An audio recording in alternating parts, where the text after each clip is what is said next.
Comment réanimer votre feu digestif, notre acné? Bonjour, je suis Rita de la chaîne Ayurnatur et aujourd'hui je voudrais vous partager une technique qu'on peut utiliser en Ayurveda justement pour rétablir notre feu digestif. Ce n'est pas la seule, mais c'en est une qu'on utilise beaucoup, surtout dans un cadre de Panchakarma, mais qu'on peut utiliser aussi chez soi juste pour réanimer notre acné. Et voilà, c'est parti.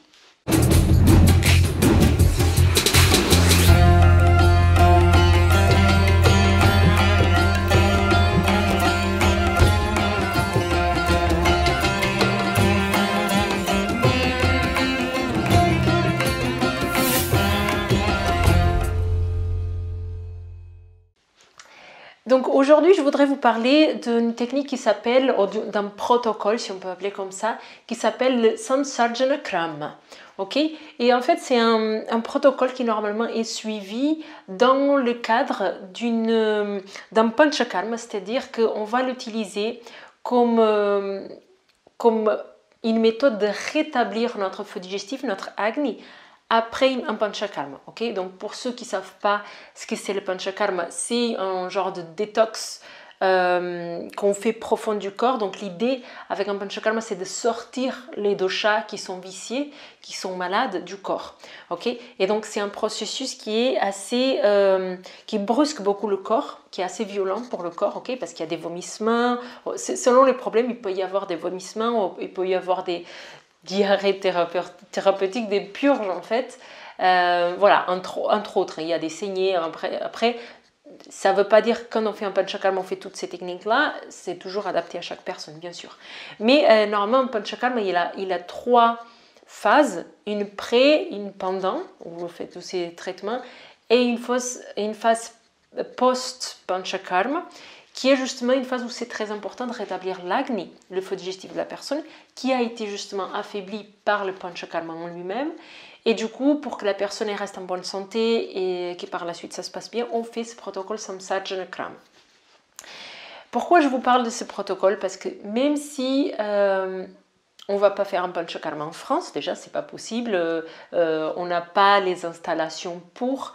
et même déjà légalement je pense que ça ne serait pas possible de le mettre en place, et puis si jamais ça se met en place, ça se coûterait trop cher en France parce que voilà, il faudrait une clinique, il faudrait des infirmiers, il faudrait toute une structure qui est possible en Inde et qui n'est pas possible ici. Donc ici, quand je vais vous parler de ce protocole, l'idée ce n'est pas de le faire dans un panchakarma. L'idée c'est de, si vous vous êtes rendu compte que votre acné il est affaibli ou il est instable. Je n'ai déjà fait plusieurs vidéos sur la acné, donc si ça ne vous parle pas, je vous invite à voir les petites premières vidéos un petit peu introductoires parce que celle-là elle est un peu plus avancée. Du coup, quand notre acné est affaibli, notre feu digestif est affaibli, il faut le réanimer. Il y a plusieurs techniques, donc par exemple la décoction de gingembre qui est très connue, donc j'en parle beaucoup, qui n'a pas trop d'effets secondaires et tout. Mais des fois, certaines techniques ne suffisent pas. Donc là, ce protocole Samsarjana Krama, il est un petit peu plus strict, on va dire, mais il a des très bons résultats. Okay? Et donc, en quoi ça consiste ce protocole? C'est quelque chose qui est relativement simple. Ça peut ressembler plutôt à une détox, où on va consommer progressivement du riz, du plus liquide vers le plus liquide. Okay? Donc, qu'est-ce que ça correspond exactement? Donc, quand on veut faire ce protocole, il faut déjà commencer à éliminer certains produits, les produits animaux, les produits laitiers, donc les produits animaux, après les produits qui viennent des animaux comme tous les produits laitiers, etc. Et après on arrête progressivement tout ce qui est excitant, toutes ces choses-là, jusqu'à avoir une alimentation qui est saine, et à ce moment-là on commence ce protocole. Et donc c'est comme faire une espèce de monodiète où on va passer par plusieurs stades, 4 étapes fondamentales. Okay? L'étape Manda, Peya, Vilepi et Audanam. Okay? Ce sont les mots en sanskrit qu'on va utiliser. Et donc on va manger progressivement du riz qui a cuit, qui peu de grains a cuit dans beaucoup d'eau, et progressivement on va manger du riz qui est de plus en plus solide. Okay? Qu'est-ce que ça fait? Ça fait que progressivement, notre feu digestif, il a le temps de s'adapter. Et donc, quand on fait ce protocole, il faut rester beaucoup dans le calme et beaucoup dans l'écoute de soi. Okay? Parce que ce qui va nous déterminer comment on va passer d'une phase à l'autre, comment on va passer de la phase de manda à la phase de peia ou de vilepi, c'est notre sensation de faim, ok? Parce que notre feu digestif, il se manifeste avec cette faim. Donc si on voit qu'on n'a pas faim, on ne peut pas passer à la phase d'après, ok? Donc là, je vais vous parler, maintenant je vais vous décrire un petit peu ce qui est décrit dans le protocole Samsarjanakrama de l'ouvrage Ashtanga Hridayam Sutrasthana du chapitre 6. Okay, donc pour ceux qui ne savent pas encore ce que c'est l'Ashtanga Hridayam, c'est un des textes de référence de l'Ayurveda. C'est le troisième ouvrage de la Brahat Triad, c'est-à-dire de la triade majeure des 3 ouvrages de référence en Ayurveda. Et donc là, on va avoir une description, que ce soit dans l'Ashtanga Hridayam, que ce soit dans la Charaka Samhita, dans plusieurs ouvrages, on va avoir la description de ce que c'est ce protocole. Mais là, les notes que j'ai ici avec moi, c'est de l'Ashtanga Hridayam. Et donc, il nous dit, Vagbhata, donc l'auteur de cet ouvrage, qu'on a donc ces 4 étapes. Manda, Peya, Vilepi, Yaudanam. Manda, c'est donc du riz. En fait, pour être plus précise, ce protocole Samsarjanakrama, c'est pas forcément avec du riz, c'est avec n'importe quel grain. Et les grains, ça peut être des céréales ou des légumineuses. Okay? L'idée d'utiliser du riz, c'est parce qu'on l'a accessible facilement. Et en fait, il faut que ce riz, il soit léger. Okay? Donc en fait, on apprend par les textes qu'il y a des riz qui sont plus lourds que d'autres. Par exemple, le blé, par définition, en Ayurveda, il est lourd. Okay? C'est pour ça qu'il donne beaucoup de problèmes digestifs parfois. Ce n'est pas forcément le gluten. Mais quand on a un acné qui est affaibli, si on consomme beaucoup de blé, vu que le blé, c'est une céréale qui est très lourde, ça risque de plomber un peu notre digestion parce qu'on ne peut pas le digérer. Okay? Et donc là, quand on choisit un riz, on va choisir donc un riz qui est plutôt léger. Très souvent, on recommande le basmati. Donc le basmati, pourquoi? Parce que c'est un riz qui est léger. Mais le basmati, c'est un riz qui est très raffiné. Okay? C'est un riz qui ne se retrouve même pas dans les samhitas, dans les textes de référence, il n'y est pas. Donc c'est un riz qui est plutôt récent et qui a subi beaucoup de processus de transformation, de raffinement. Et c'est pour ça qu'il est plus léger. Donc si vous pouvez trouver un riz qui est complet, qui n'est pas trop trafiqué, mais qui est léger, pour la digestion, là c'est le riz idéal que vous allez utiliser. Et comment savoir? Vous allez trouver le riz, aller dans les rizières les plus proches. Okay? Par exemple ici à Marseille, on a les Camargues qui ne sont pas très loin, donc il y a plusieurs types de riz qui viennent des Camargues. Il faudrait choisir celui qui est plus léger, okay? Qui a une digestion qui est plus facilitée. Donc dans le protocole, on a Manda, Peya, Vilepi et Audanam. Manda, c'est très peu de grains, donc par exemple du riz, qui cuit dans beaucoup d'eau. Et à la fin de la cuisson, on va avoir donc cette grande quantité d'eau pour très peu de riz. Donc certains, ça c'est pas écrit dans les textes, mais certains médecins, ils vont faire un protocole pour préparer Manda qui est utiliser une part de riz pour 14 parts d'eau. Okay? Pour s'assurer que pour 14, certains disent même 16 parts d'eau, pour s'assurer vraiment que ce riz devienne très liquide. Et donc là, vous allez consommer dans une première phase surtout cette eau de riz. Okay? Et le fait de consommer cette eau de riz, donc par exemple, imaginons que vous êtes quelqu'un qui fait 3 repas par jour. Premier repas, vous consommez que cette eau de riz, que du coup, va être une eau, mais qui va être riche en nutriments. Et c'est pour ça que c'est plus intéressant de faire avec un riz qui est complet et qui a beaucoup de choses que de faire avec du basmati qui n'a plus rien. Parce que si on va le faire avec le basmati, finalement, on va boire de l'eau qui a baigné dans un riz où il n'y a rien de nutritif, ou très peu de choses nutritives.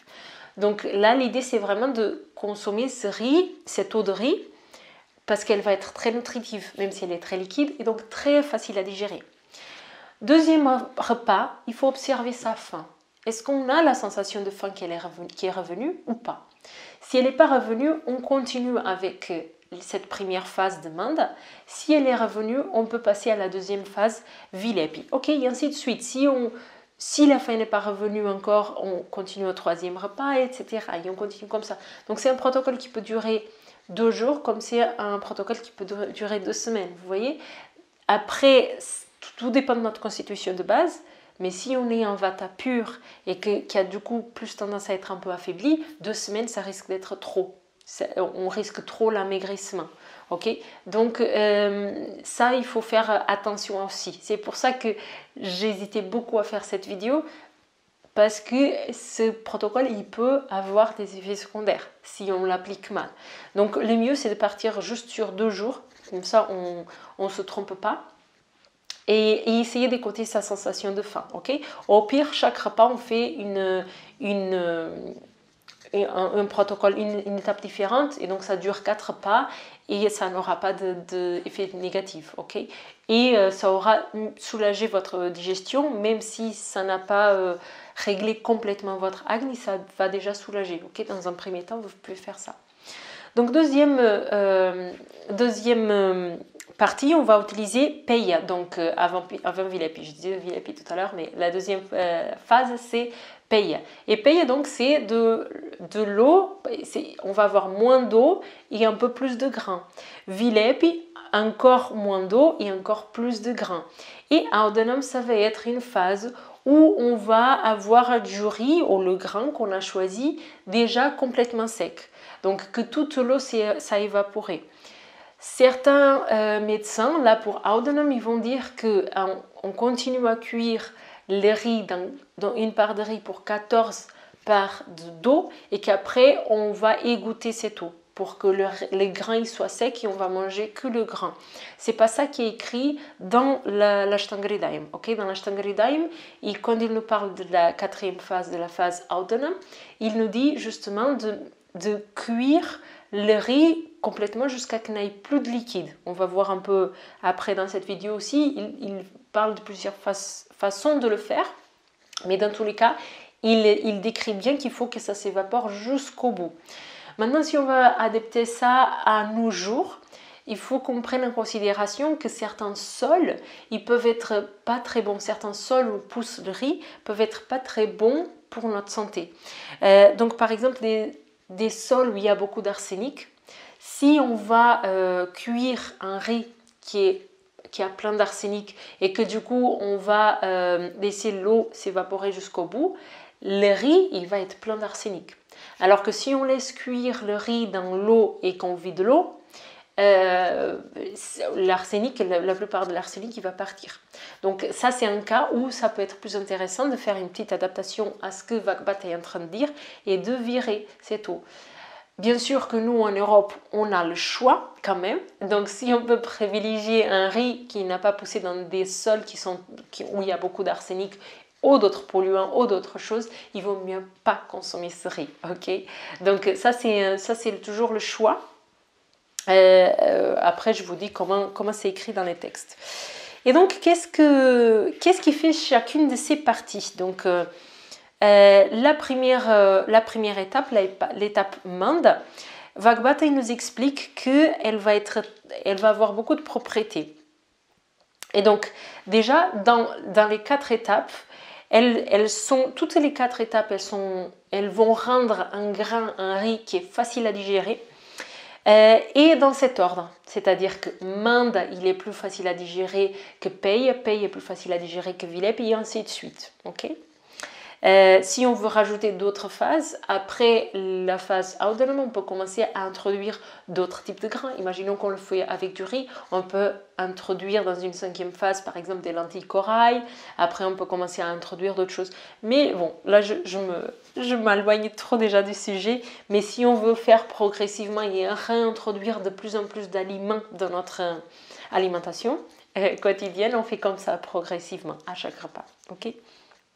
Et selon notre sensation de faim. Donc, qu'est-ce qu'il fait Manda?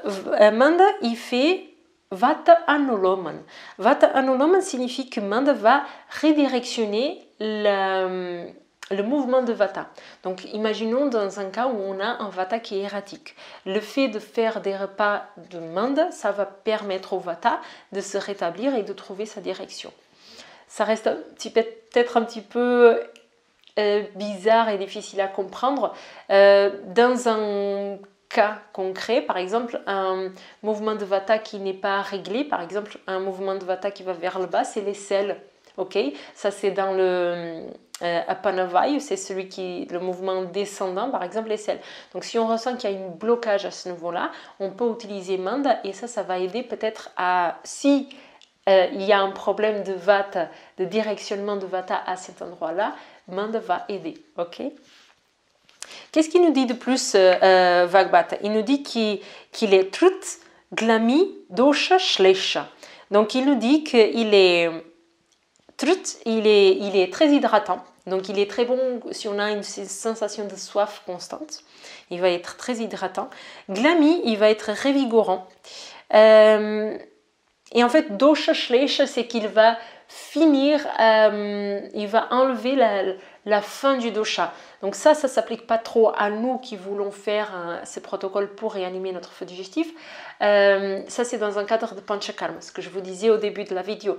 Si on utilise ce protocole Samsarjana Krama à la fin d'un Panchakarma, et cette phase, la Manda, ça va permettre, vu que pendant le Panchakarma, on a essayé d'enlever le dosha, pendant cette dernière partie de réanimation d'Agni, quand on fait le Manda, la première étape, ça aide à enlever le reste de dosha si jamais il y a encore un reste de dosha. Okay. C'est ça que ça veut dire. Bon, ça ne s'applique pas trop à nous. Il fait Pachana, et donc il fait Amma Pachana, c'est-à-dire qu'il aide à enlever l'ama qui est présent, les toxines, la nourriture non digérée qui est dans le corps. Et il fait Dhatu Samya, Dhatu Samya Krut. Il les génère, il aide à avoir un équilibre de tous les dhatus, de tous les tissus du corps. Il laisse tous les shrotes très doux, très nettoyés. Et parce qu'il promue, il aide à Sveda, à la transpiration. Il aide donc à ouvrir les pores du corps et à éliminer les toxines par là, donc ce qui va donc nettoyer tous les shrotes, tous les canaux qu'on a à l'intérieur, qui parfois peuvent être bloqués justement avec âme, etc. Voilà, donc ils deviennent très doux, il nous dit. Et après, il commence à nous parler de Peya, donc de cette deuxième étape. Qu'est-ce qu'il nous dit de Peya? Il nous dit qu'elle est Kshut Drishna, donc il améliore autant la soif que la faim, donc justement parce qu'il y a un peu plus de grain dans cette deuxième phase. Si la première phase, elle aide beaucoup à la soif, là, la phase de Peya, elle va aider à la faim et à la soif, à tous les deux. Donc, elle va hydrater la personne, elle va nourrir la personne également. Elle est très intéressante, donc cette phase Peya est très intéressante si la personne est un petit peu fatiguée, un petit peu faible, avec le corps qui est un peu faible. Et il va soulager plusieurs parties du corps qui peuvent être œdemaciées, gonflées, et il va aider à régulariser la température corporelle. Il fait Mala Anuloman, donc si la première phase Manda, elle aidait à redirectionner le flux de Vata, là elle va redirectionner le flux de Mala. Donc Mala, c'est nos excrétions, les urines, les fèces et la transpiration. Donc dans l'exemple que je vous ai dit pour Vata Anuloman, c'est exactement le même en fait, mais dans Vata on a tout un autre tas d'exemples qu'on peut directionner. Là il n'est pas en train de nous aider à directionner l'élément Vata qui va descendre, c'est vraiment les excrétions, les selles en elles-mêmes, l'urine en elle-même qui va aider à éliminer. Ok, Patya, il est excellent, il est très bon pour la santé, il est optimal. Dipana Pachana, donc il fait Ama Pachana, donc il élimine Ama, il fait Agni Dipana, donc il améliore l'Agni. Et après il commence à parler de Vilepi, donc la troisième phase. la troisième étape de ce protocole samsarjana krama. Et donc Vilep, il est grahani, donc il a tendance à retenir. Et là, dans ce contexte-là, qu'est-ce que ça veut dire? Ça veut dire que pour une personne, par exemple, qui a des selles qui sont très liquides, très pas moulées, ok, une tendance un peu à ce qu'on appelle le tikshna agni, un agni qui est trop puissant et que du coup, les selles, elles s'en vont vite et la personne, elle est dénutrie parce que justement, elles ne sont pas restées assez longtemps pour qu'on puisse récupérer les nutriments. La nourriture, elle part tout de suite en version sel, si on peut dire comme ça. Grahani, ça peut être intéressant.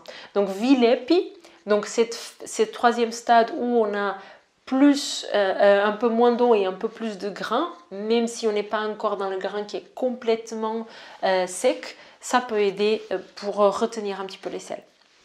Ok, Ridya, signifie le cœur, le cerne, le central.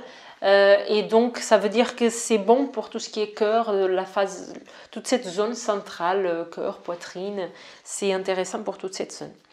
Trishna Agni, donc ça aide pour la soif, comme tous les autres. Dipani, donc il fait Pachana Dipana, comme on a dit, donc bon pour améliorer l'Agni, bon pour éliminer âme. Ita, il est très bon pour la santé. Ita, c'est même un des objectifs de l'Ayurveda. Donc Ita, c'est très très bon. Voilà. Et donc après, il va nous dire qu'il est intéressant pour tout un tas de situations. Donc Varana, par exemple, quand on a une plaie, ça va être cicatrisant. Par exemple, si on a une ulcère, ça veut dire qu'on a une plaie à l'intérieur. Et donc, si on consomme cette chose, ce troisième stade, donc si on se met à consommer que Vilepi, pas forcément dans ce protocole, mais si on consomme Vilepi, ça peut être guérissant pour cette ulcère. Okay. Pareil, si on a une plaie en extérieur, on peut utiliser ça en lepana, en cataplasme. Voilà, après il dit Akshiroga, donc c'est bon pour toute une tas de maladies des yeux. Durbala, c'est bon pour les personnes qui manquent de force, qui ont peu de force. Et ça, c'est pas très intéressant pour nous. Il dit qu'il est Shehabali, ça veut dire qu'il est bon pour les personnes qui viennent de boire du gras. ça a l'air un peu bizarre, mais ça, c'est une des choses qui peuvent être pratiquées pendant Panchakarma, encore une fois, de faire la personne boire du ghee ou des huiles médicalisées pour justement après faire une purgation ou un vomissement qui est thérapeutique. Donc l'idée, encore une fois, c'est d'extraire les doshas du corps. Donc c'est des procédures qui sont très violentes et je ne vous invite pas du tout à faire à la maison tout seul, ça ne se fait pas. Ok. Donc là, c'est un truc à part. Donc ça peut être bon pour une personne qui a fait ce protocole-là. Ok. Et après, on parle de la quatrième phase, donc Audanam. Donc il dit que ce riz, donc en gros il va nous parler de 3 façons de préparer ce riz ou ce grain. Une, ça va être cuit dans l'eau et on laisse l'eau s'évaporer. Une deuxième phase, c'est de cuire le grain ou le riz par exemple dans une décoction de plantes médicinales qui ont des propriétés chaudes. Ok, ça c'est important. Et du coup, le riz, il va prendre les propriétés de ces plantes et il va avoir donc une potence qui est plutôt chaude, ce qui va avoir un certain effet dans le corps. Et après, il nous dit aussi une troisième façon de faire ce grain, c'est de même pas le cuisiner dans l'eau, de le faire revenir. Et c'est comme c'est pas de le frire, mais c'est comme de le faire au four avec un tout petit peu d'huile et encore avec la peau. Voilà. Voilà, mais ça c'est une façon de procéder qu'on n'a pas trop l'habitude d'en faire, mais en tout cas c'est décrit dans les samhitas. Est-ce que si on fait ça, ça aussi c'est Audanam. Ok, donc ça aussi ça correspond à ce type de phase. Voilà. Et après, il continue, il dit que Viparita Guruhu, c'est-à-dire que si on fait l'opposé, alors que toutes ces 4 phases 4 étapes, si on peut dire comme ça. Elles sont laguhu, donc elles sont légères pour la digestion, elles sont faciles à digérer, donc elles vont faire du bien, elles vont améliorer l'agni. Si on fait le contraire, ça devient guruhu. Viparita, c'est le contraire, guruhu, c'est lourd. Donc si on fait le contraire, ça devient lourd. Donc après, il donne des exemples. Si on mélange la préparation qu'on vient de faire avec kshira, avec du lait, ou avec mamsa, avec de la viande, ça devient lourd pour la digestion. Et donc, ça peut nous faire réfléchir. Donc, si on va préparer, par exemple, au Portugal, on fait beaucoup, en France, je crois que j'ai déjà vu, mais je ne sais pas si c'est quelque chose qui est très traditionnel, le riz au lait. Le riz au lait, c'est un dessert qui est très traditionnel au Portugal, mais que du coup, c'est très clairement marqué noir sur blanc sur les samites, que ça devient lourd à digérer et du coup, c'est pas bon du tout pour notre santé. Okay. Pareil, si on mélange des céréales avec de la viande. Et là, comme dit Mateus Macedo, le vaidya avec qui on apprend l'Ashtanga-hridayam, justement, il dit quelles sont les cultures qui font ce mélange-là, la viande et le riz, les grains, les céréales avec des produits animaux, juste toutes les cultures sur Terre, elles font ça. Donc, est-ce que c'est bon pour la santé? Non. Donc, ça va causer quoi? Des problèmes d'acné, après par la suite des problèmes de génération d'ama, etc. Donc après ça continue et après on a des commentaires, mais je pense que je vais en finir là parce que je pense que la vidéo elle est déjà super longue. Elle est assez technique, donc ça c'est pour les personnes qui sont déjà un petit peu avancées, qui regardent ma chaîne depuis un moment, qui se connaissent déjà un petit peu à l'Ayurveda. Si je vous ai perdu en cours de route, je suis désolée, de toute façon vous ne serez plus là. Pour ceux qui sont restés jusqu'à la fin, j'ai besoin de vos retours. Dites-moi ce que vous avez pensé de cette vidéo. Est-ce qu'on fait plus de vidéos de ce style-là ou pas? Moi, personnellement, j'ai envie de faire progresser un petit peu la chaîne. J'aurais envie d'augmenter un petit peu, d'aller plus en profondeur que de rester dans le truc superficiel de qu'est-ce que c'est, nos doshas, comment apaiser Vata Pitta, des trucs que tout le monde fait et qu'on a dans n'importe quel livre, mais que finalement dans la pratique c'est pas si facile ou évident à faire. Donc j'aimerais aller un peu plus en profondeur pour justement montrer que l'Ayurveda c'est pas un truc comme ça qu'on claque des doigts, on sait notre dosha et tous les problèmes qu'on n'a jamais eu c'est fini. J'ai vraiment envie de rentrer dans cette profondeur un peu plus. Mais c'est à vous de me dire si on est au point ou pas. Okay. Donc je sais que ceux qui me suivent sur la playlist Ashtanga-hridayam, je pense que vous êtes au point parce que déjà vous êtes des nerds comme dit Mateus Macedo, donc vous suivez les trucs des textes, le truc que personne fait quoi. Vous apprenez le sanskrit, toutes ces choses là, donc je pense que je sais que vous êtes prêts à aller plus en profondeur, mais ma chaîne je veux qu'elle reste pour tout le monde. Donc si cette vidéo elle devient trop complexe, il faut peut-être attendre un petit peu qu'on mûrisse encore. Donc dites-moi, faites-moi vos retours. Est-ce que je fais plus de vidéos de ce style? Est-ce que je fais une de temps en temps? Est-ce que je fais une plus régulièrement? Voilà, j'attends vos retours et puis je ferai en fonction. Ok? Je vous souhaite une bonne journée.